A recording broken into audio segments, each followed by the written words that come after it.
Good afternoon and welcome. My name is Myron Belkine.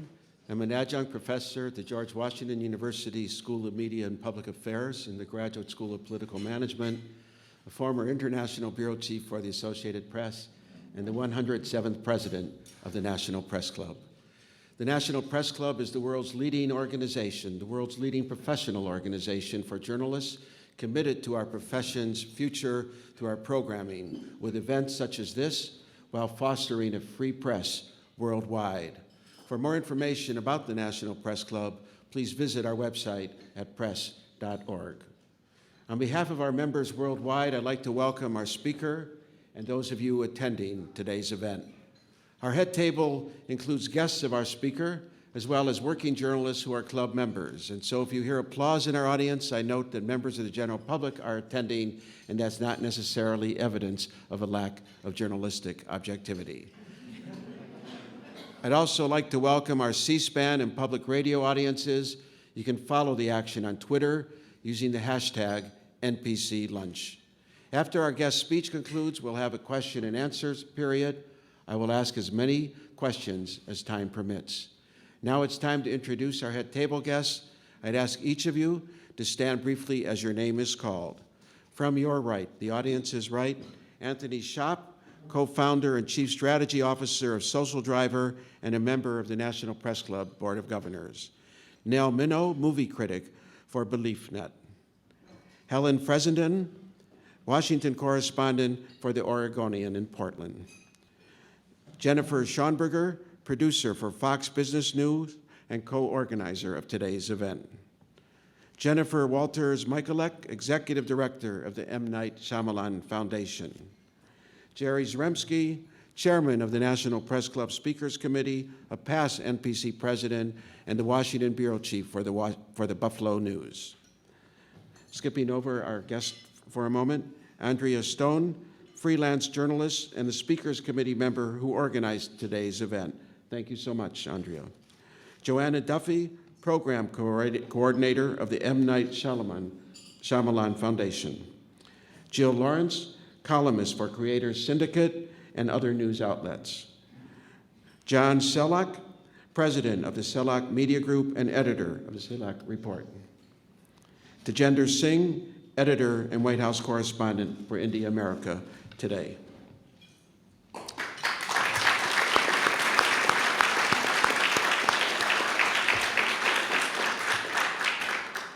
M. Night Shyamalan has directed, written, and produced 10 major motion pictures, including one of the top-grossing films of all time, The Sixth Sense.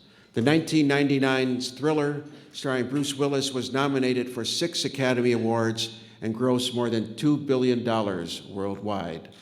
A master of the supernatural, Shyamalan is now working on a star-studded mystery series, Wayward Pines, which debuts on Fox this fall. He also has an independent feature film in the works called Sundowning. In Shyamalan's first film, the low-budget Praying with Anger, he played an American visiting India, the place of his birth. In real life, he's the son of 2 doctors and grew up in suburban Philadelphia. That's where he and his family still live and where most of his movies have been filmed and are set.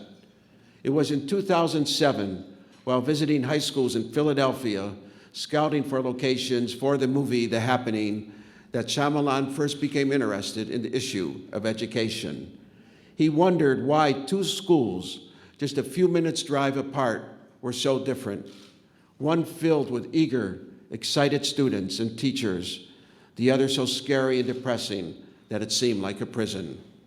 That set off a 4-year quest for answers that culminated last fall in the book, I Got Schooled, the unlikely story of how a moonlighting movie maker learned the 5 keys to closing America's education gap. Hollywood filmmaker to education reformer, the transition is not as unusual as it may sound. Remember Haley Joel Osment in The Sixth Sense? Many of Shyamalan's films are told from the point of view of a child. As he once told an interviewer, quote, I just always think of stories with little kids at the center because that time in my life was a big time. It represents a kind of innocence and belief and faith. These movies are all about learning to believe in something, unquote. Now, through the foundation he co-founded in 2001 with his wife, Bhavna, this self-described interested amateur in education is working to remove the barriers created by poverty and inequality. His efforts started in Philadelphia and now have shifted to advocating for educational reform throughout the United States. Considering that our guest made 45 amateur films with a Super 8 movie camera before he broke into the professional ranks, we will be interested to watch how his burgeoning off-screen passion develops. Ladies and gentlemen, please join me in welcoming M. Night Shyamalan.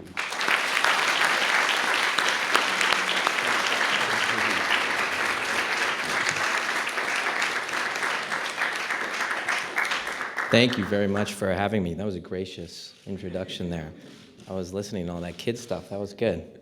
So yeah, it's just forgive me for a second because yesterday I was editing movies and this whole kind of jumping between two lives here. It's hard. Like I was at the end of the day in the editing room and we just had a screening and we were going through all the changes with the editor and they're like, "You got to go to Washington D.C. tomorrow to talk." And I was like, "Oh my gosh, I gotta."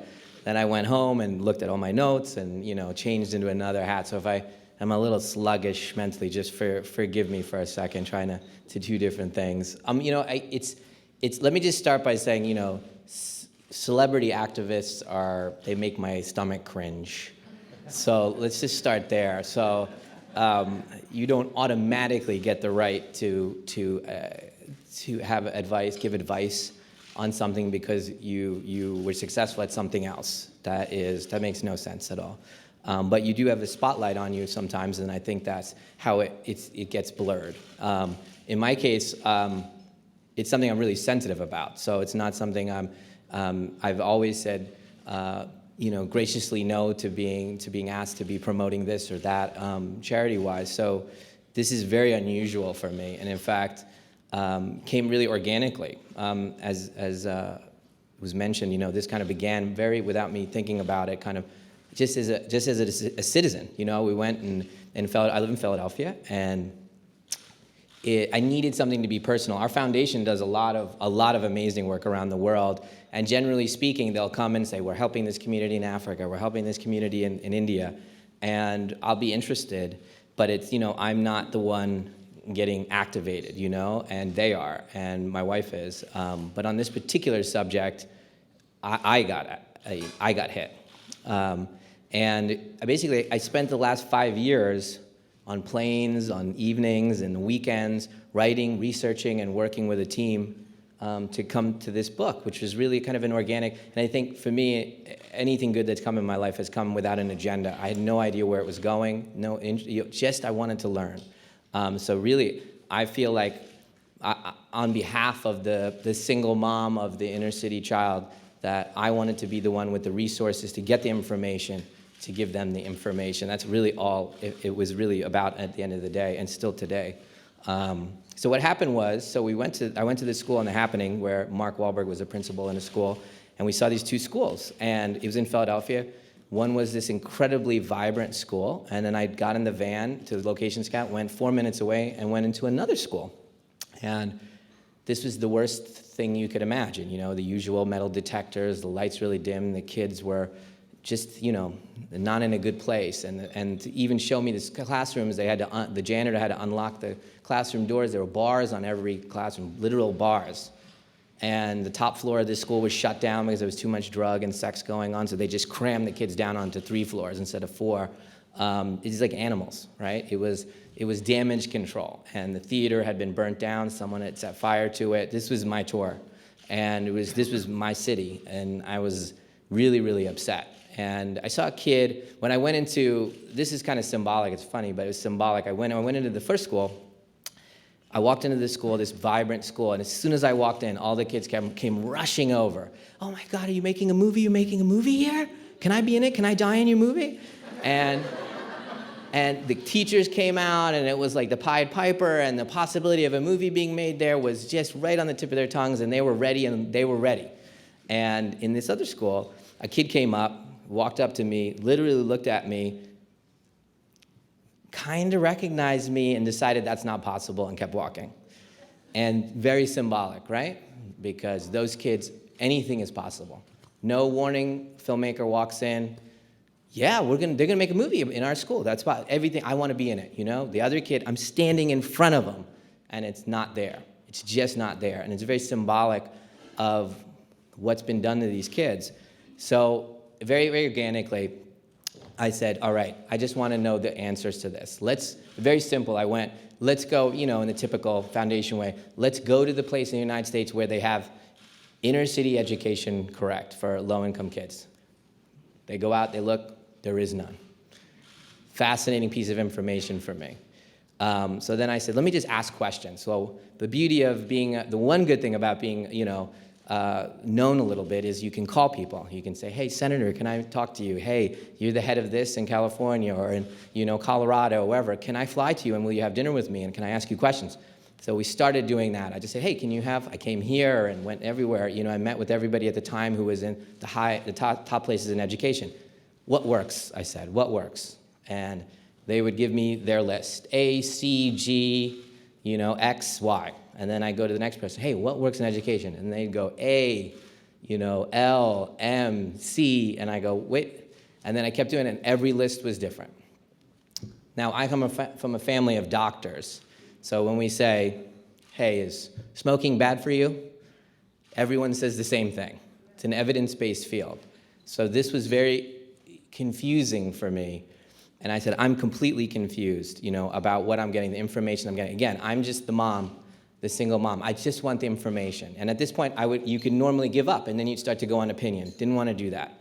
So I said, let's gather the information. Oh, I missed one little important moment that happened. I gathered a lot of important people from Philly, like the top people, the CEOs and the real activists, and we had a little get-together like this. And I said, I want to learn about education. I want you to tell me I want to be the poster child. And it was so heated, like it immediately became this incredibly heated thing. And this was my first of a million tastes of how heated this subject is for everybody, you know, immediately. And like the charter school people were like, you know, livid in their faces with this, and the unions were in the pockets of the politicians, and then over here, and everybody was like trying to stay calm, and I was just asking, you know, I was like, oh my goodness. And like people were like wives were grabbing their husband's arms and saying, calm down, you know, it was like that.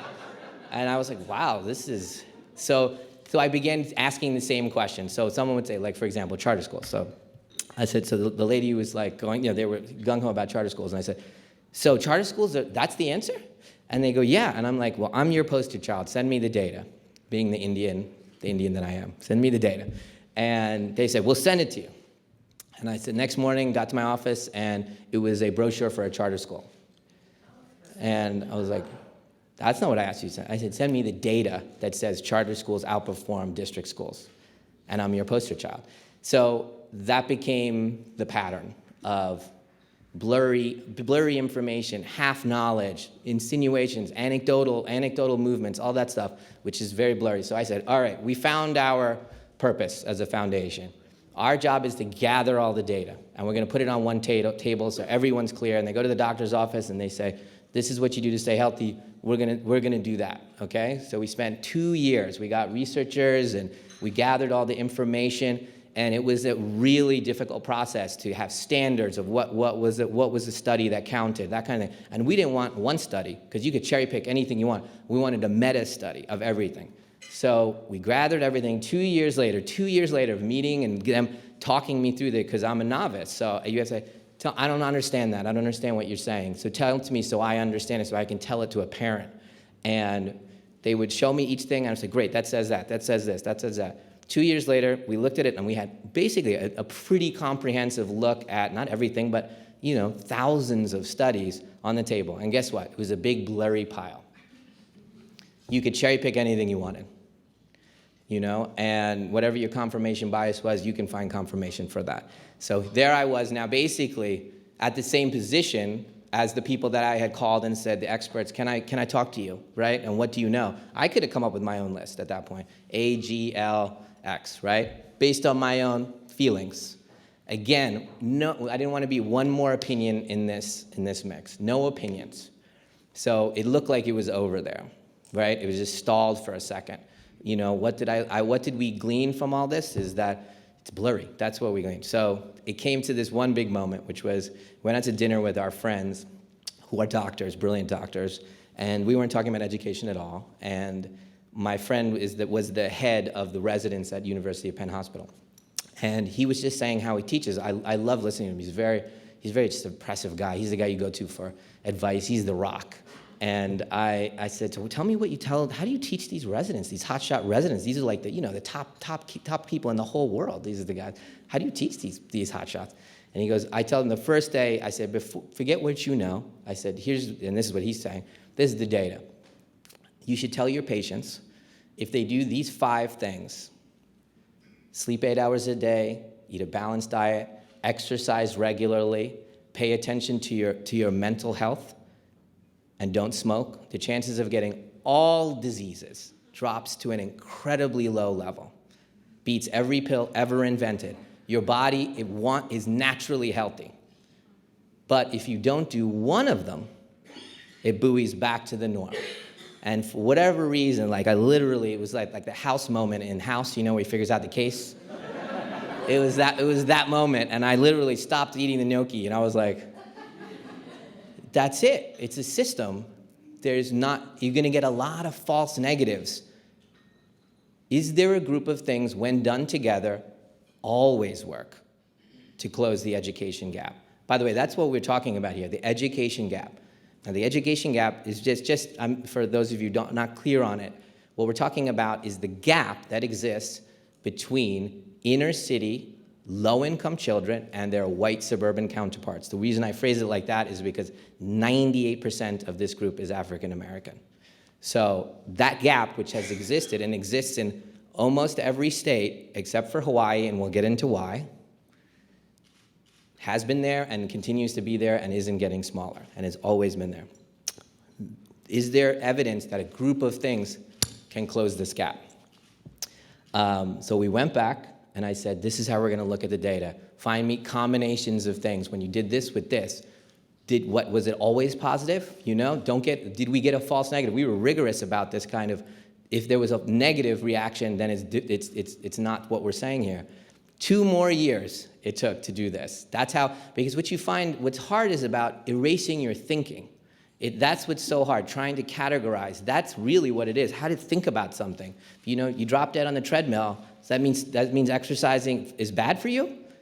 No, you were smoking, and then you dropped dead on the treadmill, right? The treadmill wasn't the thing that, you have to recategorize that, and you get false things that blur you. Like, my grandmother smoked she was 105, and she smoked every day of her life. Smoking's good for you, Those kind of confusing things. You got to categorize everything. What's anomaly? What's that? And it took 2 years.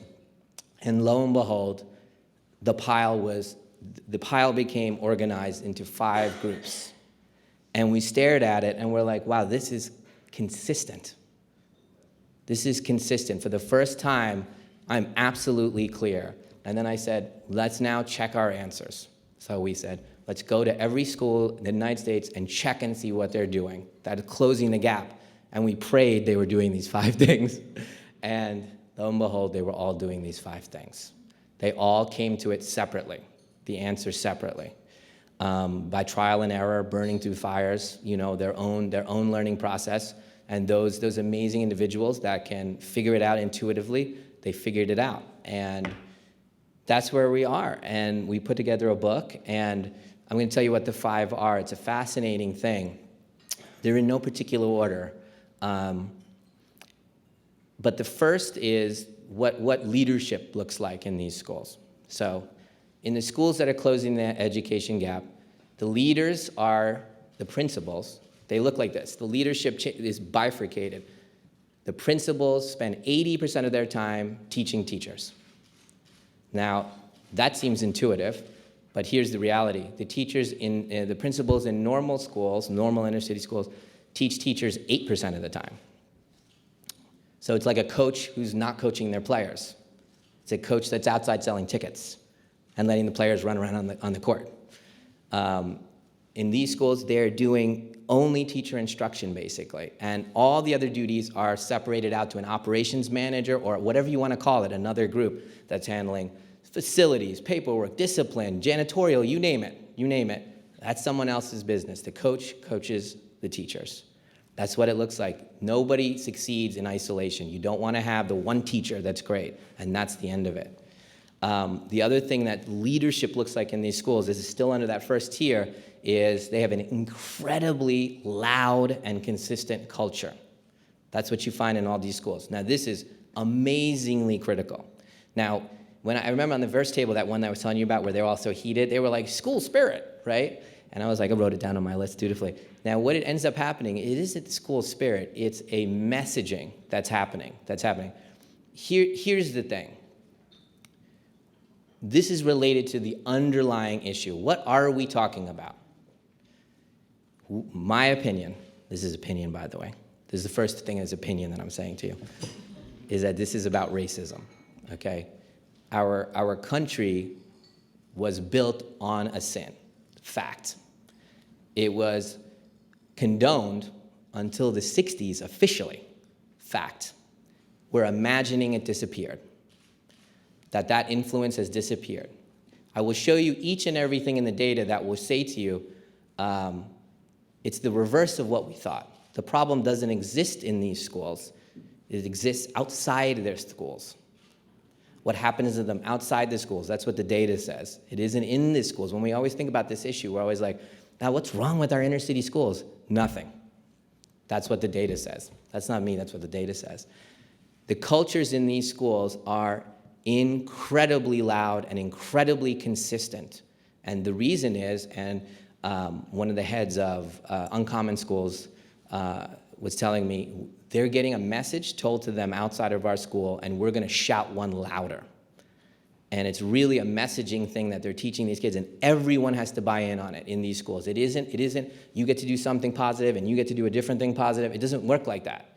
Everyone buys into the leader's thing. It's always an empowering message. It's never the same in these schools, but it's uber consistent from the secretary to the IT person to obviously every teacher, and everyone involved believes and gives off this messaging 100% consistent and clear from beginning to end, the second they walk in to the second they walk out, to the point that some of these schools have their own code, right? It's about, they have to feel like they own it. So in Achievement First schools in Brooklyn and all, they don't clap when somebody does well. They do this. It's shining. It's called shining. You give a really good answer in third grade. Guess what? When they go to fourth grade, Mr. Jenkins in fourth doesn't have a different system. He doesn't have a different code that they have to master, which teaches them they're not empowered. That's what the message is out there. This is consistent. You can make your choice to do your homework, do this, do whatever you want. You can be empowered. Nothing's going to change on our clock. You are empowered, you know? And slowly they start to realize, hey, I studied, I did this, I got the 37 turned into a 57. I wonder how much more I can, and literally you start to feel empowered like that. Whole school. This is the thing. It's not a classroom. It's a school. That's what's going to win the day. So that's what this looks like. It's literally, you cannot do it without doing it this way. You cannot do it. That's what the one tier looks like. The other thing is about realizing the importance of teachers. And this one I'm going to be sensitive about because this is the one that gets abused and gets everyone confused. We all know how important teachers are, but they are critically important. A teacher in the 80th percentile, like one of the best teachers, and by that we'll say in the correlation of achievement, student surveys, and observation, if those three things correlate, right, it's the best we got right now to evaluate teachers. If it puts you in the 80th percentile, you're that good, you can close the gap by yourself 4 years if you get that kid for 4 years. That's how good you are. You can overcome everything that society is doing, everything that's behind in 4 years. That's how powerful a teacher is. Now, at the very bottom of that group, if you get one of those, the lowest ranking teachers in that group, 3 good teachers in a row can't make up for 1 year of that one. That's how much you slide, how much hit you took from that. So what you find in these schools is the very, very lowest number of teachers, the ones at the very, very bottom, are not there. They're allowed to take them out. And their goals, as are our goals, is that the majority of all teachers should be able to work in this system. That's what this is about. This isn't about just getting Superman Michael Jordans. Let's find all the Michael Jordans and turn the country around. That's impossible. That's ridiculous. It's got to be, if I am a 20th percentile teacher, you are going to observe me, you're going to give me the curriculum, you're going to do all these things that will make me get to even. You're going to get, when my kids are with me, they're going to get 1 year of education. And all the rest are going to close the gap. The year and a half, 2 years, and closing the gap. So in these schools, you find that they have that ability to let go of the bottom tier. By the way, in these schools, it isn't really a pejorative kind of animosity kind of thing, because it's almost mutual at that point, because with the rigors of what I'm saying, on both sides, they're usually like, this isn't for me. They come to that decision. What you find out when you look at it, by the way, is that these inner city schools, these inner city low-income schools, which, by the way, represent 18% of the country's schools, 58% of city schools, but overall in the country, 18%. This is only applying to 18% of the schools. In those schools, you need to be trained like a Navy SEAL. That's the reality. You can be in the Navy, fantastic, and you can help all of us, and it's an amazing thing. You just can't be in one of those schools. That's the reality. You're gonna have to be trained in a specific way with specific expectations, and you're gonna have to put in more time, everything. Navy SEAL, right? Those kids need a different kind of system, a different kind of approach. That's the fact. And if you're one of those few that wants to be in the Navy but not in the Navy SEALs, God bless you. There's a lot of other schools that you can go to. So that's the second tier. The third one is data. And what we think of as data up to this point is, little Johnny did this in his third grade year at the end of the year. That's not data. That's too late. What you find in these schools is it's an incredibly intense atmosphere of best practices in every form you can think of. Curriculum, teaching best practices. Mrs. Smith over there taught second grade this way with this book. Goes on a cloud, everyone gets it, they all talk about it, and then everyone now in second grade is doing it that way. Best practices, best practice. Again, imagine I'm the 20th percentile teacher. What Mrs. Smith, who's an amazing teacher, did, now I can adopt as a behavior. What you find in these schools is, it's almost the reverse, because I'll tell you what my bias was going in here. I was an artist, right? I'm an artist, and I'm like, there's no way you're telling me how to make a movie. Just let us all be free, This is how, you can't tell me and Quentin how to make a movie. That's crazy. And yet, that's not what this is. This is like a system, like I said, knowledge that's been built up over time from amazing, amazing people, and we can build on it. We don't each have to invent how to teach these kids. They can, you can learn from everybody else. In these schools, it's incredibly prescriptive. It's to the point it's almost like a military school. Those are the facts, the consistency of it. Best practices flourish both in curriculum, how to teach. Obviously, I'm telling you, the principals in and out of these classrooms. You should see how all the doors are open in all these classrooms. The principal comes in and out of the classrooms and, hey, Mr. Johnson, you didn't acknowledge Betty over there. Later they talks with Mr. Johnson, says you should speak a little louder, be a little quicker, move back to the front. Make sure you get the kids in the back. Don't let them check out on us. Constantly best practices, best practices. And here's the really interesting about data, which is true of everything that you find in this. It's a critical mass. So it's like this. If you get data on your class, little Johnny is doing this well in this, you need to focus on this. He's having trouble with this in math or whatever it is. And they're getting it 11 times per year versus 16 times per year. There's this incredible kick up in student achievement from 11 to 16. So if you gave up at 10, just like dropping dead on the treadmill, seems like a false, right? A false negative. You have to know this information, right? You need to know this for principals and everything. They need as much data all the time, constantly reinforcing where the kids are, how to keep them on track for someone like me that's not intuitive at this, right? You telling me, Johnny, where am I? Oh, okay, he needs to focus on this. All right, I'll help him, And they're getting the data constantly. It's just you should see this. Everyone has to be trained how to read the data, how to give the data, how to use the data, and it's non-negotiable. Mrs. Jenkins, who's a great teacher intuitively, can't opt out. That's not Navy SEAL training. You're trained as a Navy SEAL. You have a code of conduct in extreme situations about how to do this. So that's the third tier, the data. The fourth tier is more time. Here's the amazing thing. Now, here's the thing I was telling you about. It isn't in the schools. Here's the thing.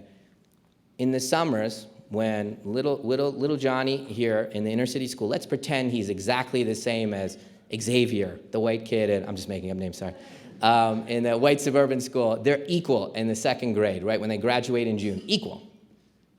They come back in September, right? The inner city child is 3 months behind. 3 months behind from what they were in June. Xavier over here is 1 month ahead. They're 4 months apart. Not in school. From life, from the messaging they're getting, from the stimulation, from the questions. Why is the sky blue? What is that? No. All those little things, we don't realize it, but we're constantly teaching our kids all the time. We're teaching them something. This group is getting atrophied, and this group is getting stimulated. Here's the amazing thing. The gap is 2/3 of the entire gap that exists from grammar school all the way through high school happens in the summer. So those are facts. So you can't close the gap without getting into the summer a little bit, without closing that time. You want them in school as much as you can with different messaging. That means in every direction. So when you look at this more time in the book, it's early education, slam dunk. Good early education is slam dunk. Gets them to the starting gate at the right level. Now, it dissipates if that's all you did. After 3 years, it dissipates once they get back in, because I just showed you in the summers, they're going to the attrition starts. Longer days, 1 hour extra a day, hour and a half extra a day. An hour a day extra is like 48 days of school. It's massive, right? And then they go into the summer a little bit. They have a longer school year, 8 days, 9 days, 10 days. And that's enough to help them close the gap. It stops it from sliding like that. They can stay equal with Xavier over here. Now, just as a little side thing, we support a guy, a Harvard kid in Philadelphia who does a summer program. He has kids for 5 weeks, intensely trains them in reading and with curriculum that he came up with, and he works with the parents, and they just intensely work. In those 5 weeks, he gets a 3.2-month reading gain. So I think you're reading this correctly when I tell you they are 6 months ahead of their peers that did not go to his 5-week training. One half a year. And get this is the best part. They're 2 months ahead of Xavier. It's an amazing thing. This isn't about ability, as we all know. I hope we all know that. This is about, knowledge, teaching them, getting them out of that messaging and all that stuff. So more time. You cannot win. You cannot win without that. Can't win. You might as well not do anything. If you do anything, again, you look at the data, you're just not going to lose. 2/3 of whatever you gain is going away. And the last thing, which is a fascinating one, is small schools. And the reason small schools is there, look, small schools by itself does one thing. It raises graduation rates by 17%. Has no effect on achievement. Done everything I just mentioned, the intensity of what we're talking about, the culture, the data, the teaching the teachers, can only be done in a small school. It can't be enough. If a principal is responsible for 400 kids versus 800 kids, it's just going to get dissipated. You can't do it. The schools that are closing the gap, they do it in this. When I say small schools, 550 or less. So that's what it looks like. It looks like that picture of the 5, and they're all doing these 5 things. It's a fascinating thing. This messaging, it's a fascinating thing. I was speaking on it was an NBC thing on education in New York. And I was just by chance on a panel, me and another author, and she wrote a book on what's it called, the Dunbar? Was it the Dunbar School? The Dunbar School, which is here, I think, right? Was here. And back in the day, all the amazing African-American intellectuals that couldn't get jobs they taught. They went into this school and they taught in this one school. And they put their arms around these kids and they said, we know out there you're getting this message. And so they came up with a system of how to teach these kids. And these kids ended up becoming first judges, the first lawyers, the first everything in this country, these African-American kids. They put their arms and they came up with a series of things. It's the same group back then. Because back then, it was open when those kids walked out that they were getting this messaging. Right now, we're pretending like that messaging doesn't exist at all. They're 100% getting this messaging. Even the inner city kids, my kids go to an all-girls school in Philadelphia, which I consider one of the best schools, if not the best school in Philly. And the inner city kids that go there, the inner city girls, they code switch when they go home. Their vocabulary shoots down. They pretend they're not interested in certain things, and they lean and do to survive, because you can't exist in that environment. There's a messaging that's coming. So it's a fascinating thing. It's very hopeful, by the way, because the data actually made sense. So thank you very much. I'd love to hear tons of questions from you guys. Thank you.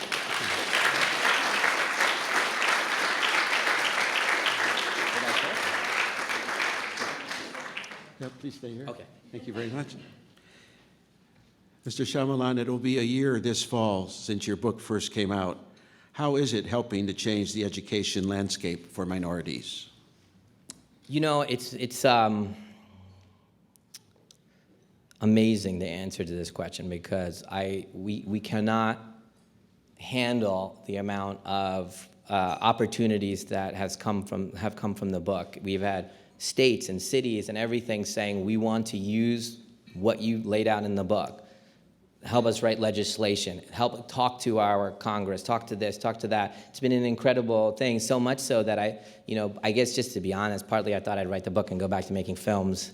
And I was like, no, you guys now take the data and go do that stuff, you know? And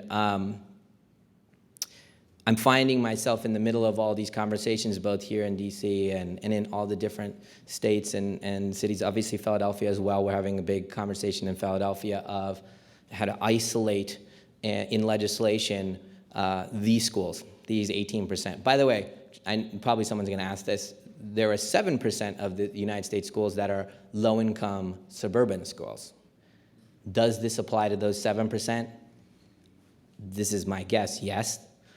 The data is not related to that. The data, so I can't say you categorically yes. My guess is yes, that if you did this for that 7%, you'd get the same type of results. But this is about inner city, the inner city low-income kids. So amazing amount of opportunities. I'm a little daunted by it, to be honest. But we kind of have put together, at least in Philly, you know, a think tank of everyone to say this is what legislation would look like. How do we implement this on scale? Obviously, the number one thing.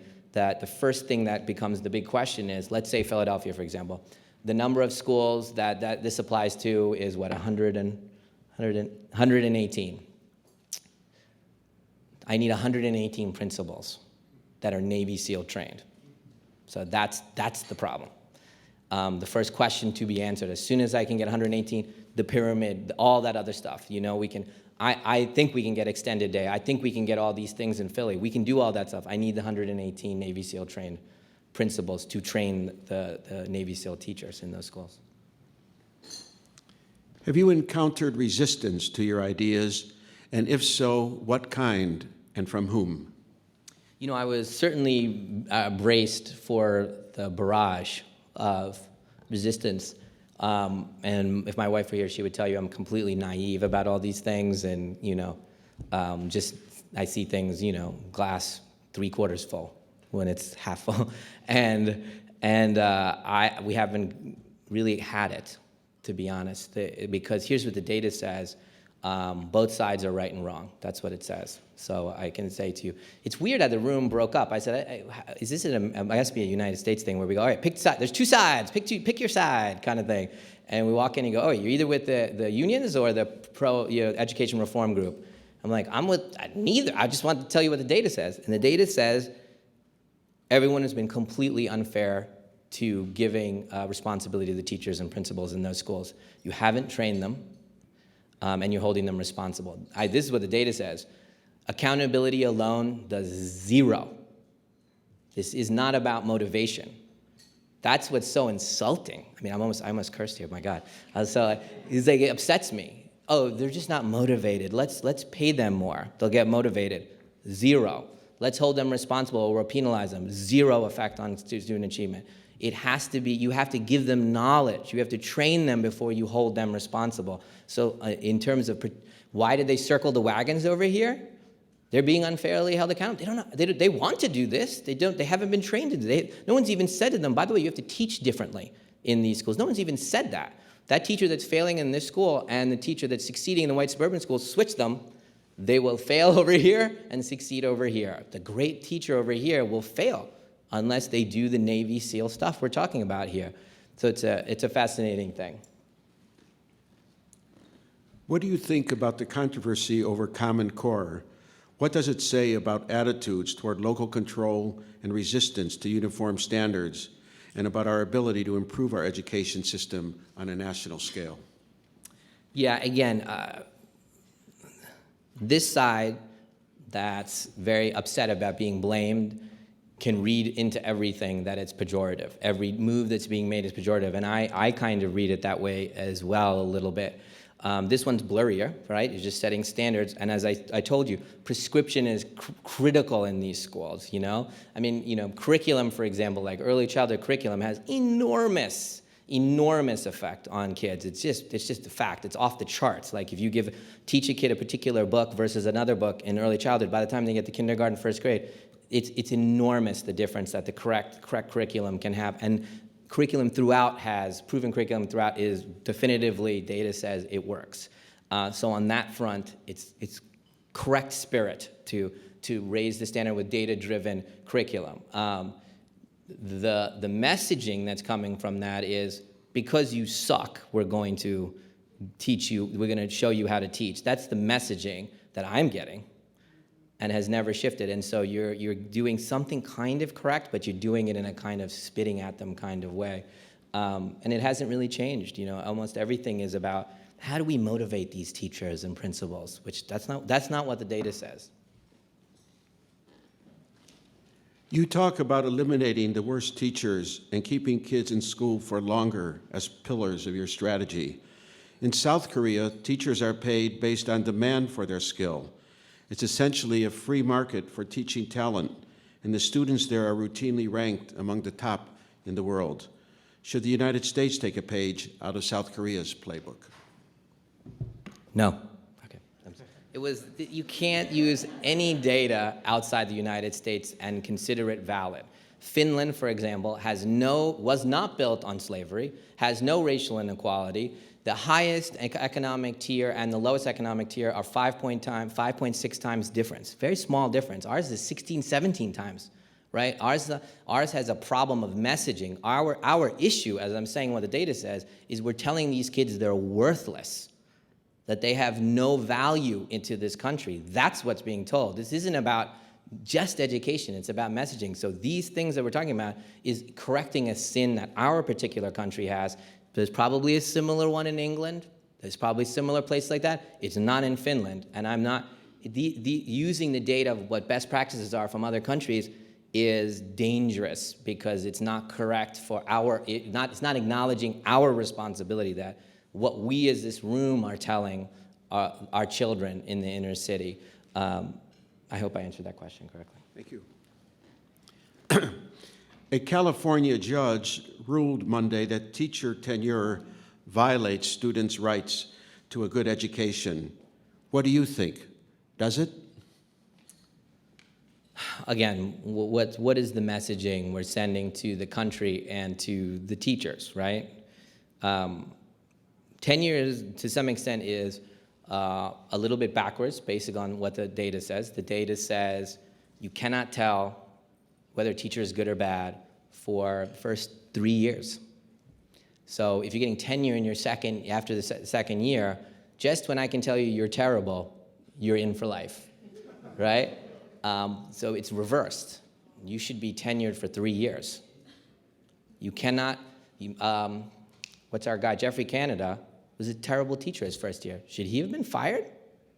Everyone is bad. It's an art form. It's like you have to, that's what the data says. You can't tell. You cannot tell. It takes 3 years. They get it. They find it. They start to connect with their kids. They find that inner thing. It's an art form. It's a fascinating thing. Now, after that tenure, ironically, I know this is going to sound strange, data says it's not all that important. We want most of the teachers to be there working anyway, It's the extremely terrible teachers at that point could be weeded out after 3 years. And then the rest of them, they all have to stay anyway. We need them all. So this is not actually a vital, important issue. It's so strange. But again, as you can see, even the word, did you say violate? Did you say violate? Did they said that? They violated? And the political, wait, sorry, that's not the one. Was it this one? Yeah. Yes, tenure violates. Come on, that's, if that doesn't say it's your fault, I don't know what else does. Again, this is if we could say to what in the perfect world, right now all the rules are set to contain bad behavior.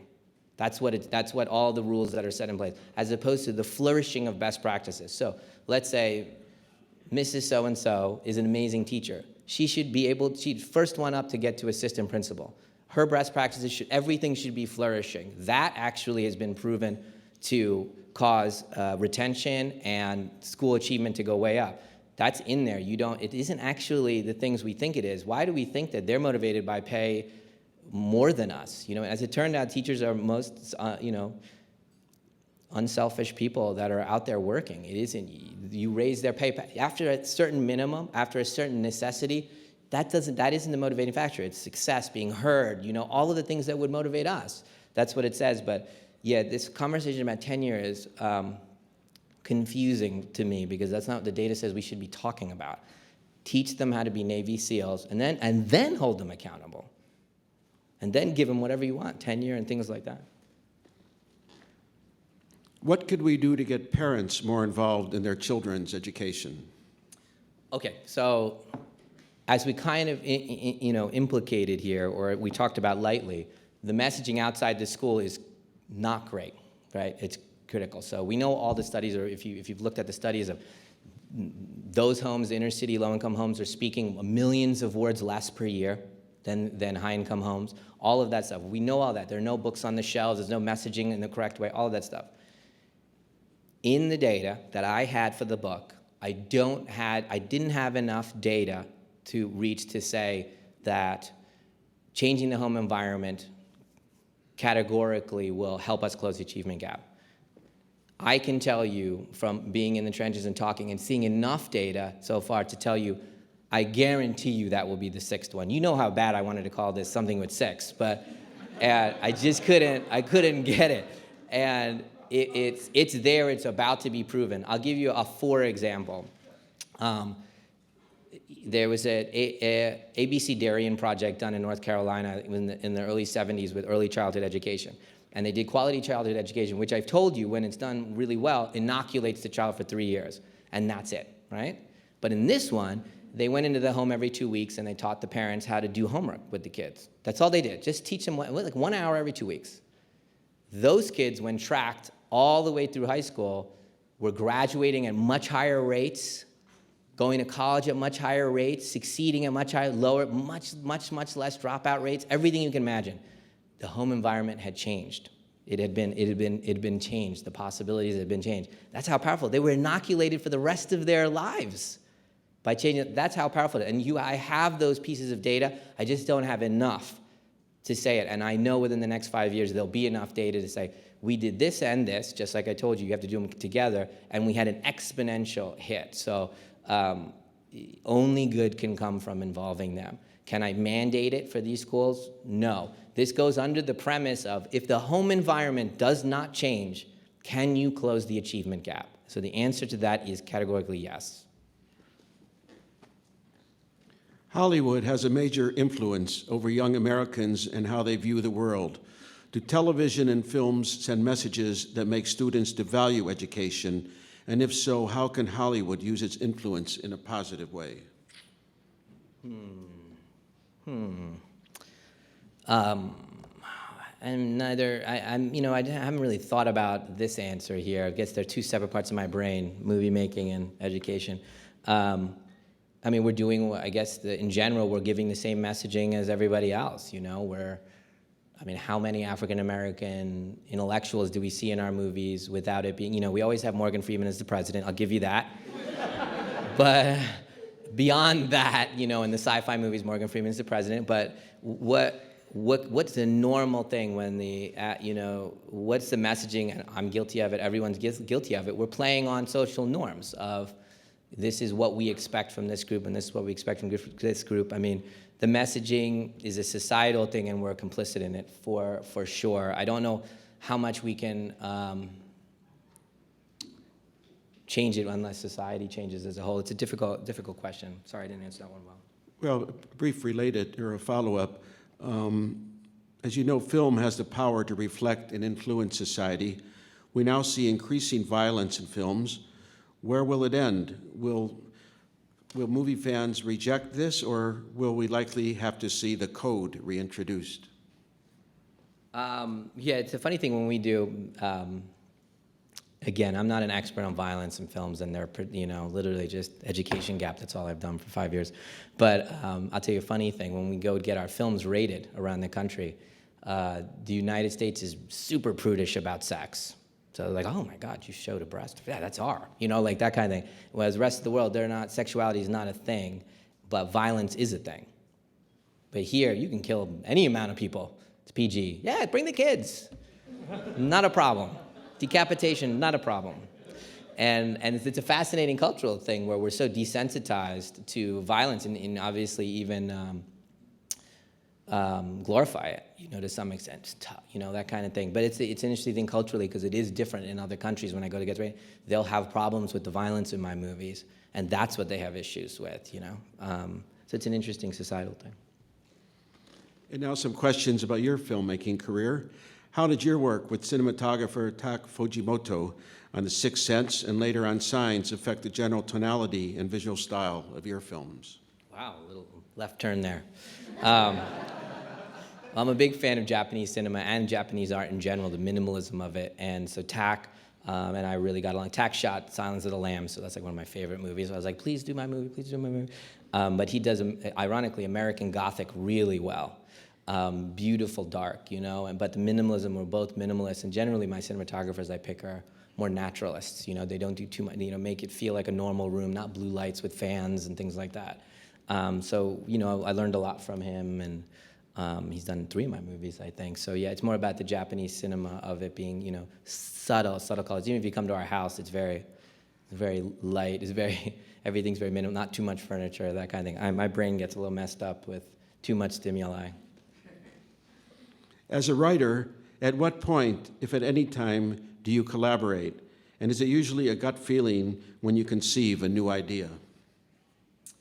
Yeah, it's been fascinating. I've tried something different here. I'm doing an independent film, and not trying to be, in any way assign a pejorative quality to any type of filmmaking. For me, I'm so easily influenced by, hey, can you do this? Or wouldn't you try to do this?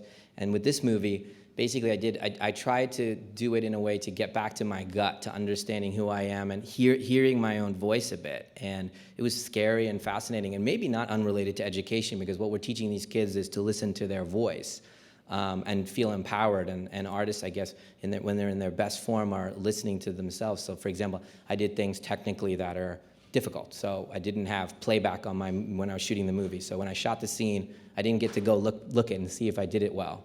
That's normal now. Everybody does it. I didn't do that. I would go, we need to do this again. Just listen. We need to do this again. And the cinematographer says, no, we got it. We need to do this again. And out of my mouth comes the thing I didn't know. On that line, you need to come forward. Or this isn't about her anger. This is about her forgiveness, whatever it is. And just quietly, in that vein. And even so, with the script, I was very quiet with it. I held on to it and really go, something's wrong. Something's wrong. What's wrong? Don't go, hey, what's wrong? Even if she gives me the correct answer, I lost, right? And I need to go, what's wrong? What's wrong? What's wrong? What's wrong? And oftentimes, just like the body, right? Your knee hurts. It's not your knee. It's your hip, right? But as an expert in this field, as a doctor would know, go, it's not your knee. It's your hip, to go, that scene's not working. It's not that scene, it's this scene. And to intuitively get to that place where you're going. And then the final thing was when you have to make a decision that won't get everybody. And to have peace about that for a second and go, I'm sorry, it feels correct. The colors feel correct this way. I have to do that. I'm going to let go of this group. To have the courage to do that and to know why you're doing that. Not being rebellious, but being, this is truth. So hopefully when you see the movie, you might sense a kind of a clarity of voice. Don't have to like it, but you'll sense a clarity that wasn't done by committee, that kind of thing. We're almost out of time, but before asking the last question, we have a couple of housekeeping matters to take care of. First of all, I'd like to remind you about our upcoming events and speakers. On June 27th, Congressman John Dingell of Michigan will discuss When Congress Worked. July 22nd, Dr. Thomas Frieden, Director of the Centers for Disease Control, will address concerns about the MERS virus and other key health issues. And on August 1st, the President of the Republic of Congo, Denis Sassou Nguesso, will discuss peace, security, and stability of the Central African region and oil investments in his country.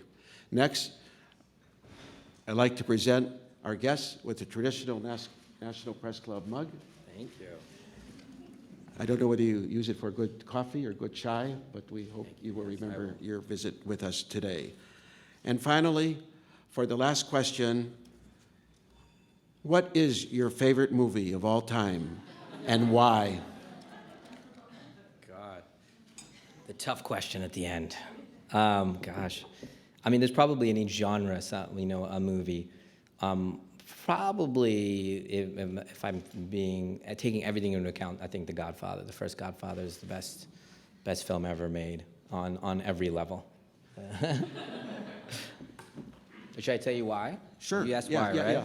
Yeah. Sorry. In journalism, we teach who, what, where, when, and why. There you go. So The why is it's like a perfect balance between what seems normally for an artist, the burden of entertainment, the burden of keeping you activated, but it came organically from the conflicts in the piece and the incredible artistry that was involved that Francis Ford Coppola did. I mean, originally Francis was hired because he was just Italian, and he didn't. And what I find often is like auteurs that are forced a little bit to speak in a little bit more, I don't want to say commercial because that's pejorative, but into a vein that's a little bit more for everybody, end up not letting go of their voice. They do it very specifically, and they thought Francis was crazy, they thought, the way he was doing this, with giving it such drama and treating this subject with such clarity, and everyone followed suit, and he fought for subtlety, like Al Pacino, they were going to fire him. They were about to fire him about 3 weeks into the shoot. He was so quiet, he was just quiet.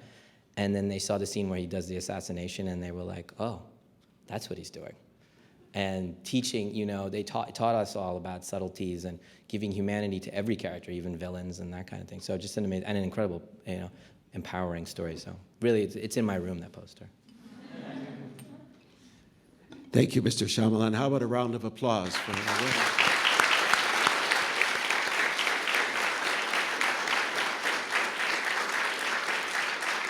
Thank you all for coming today. We are adjourned.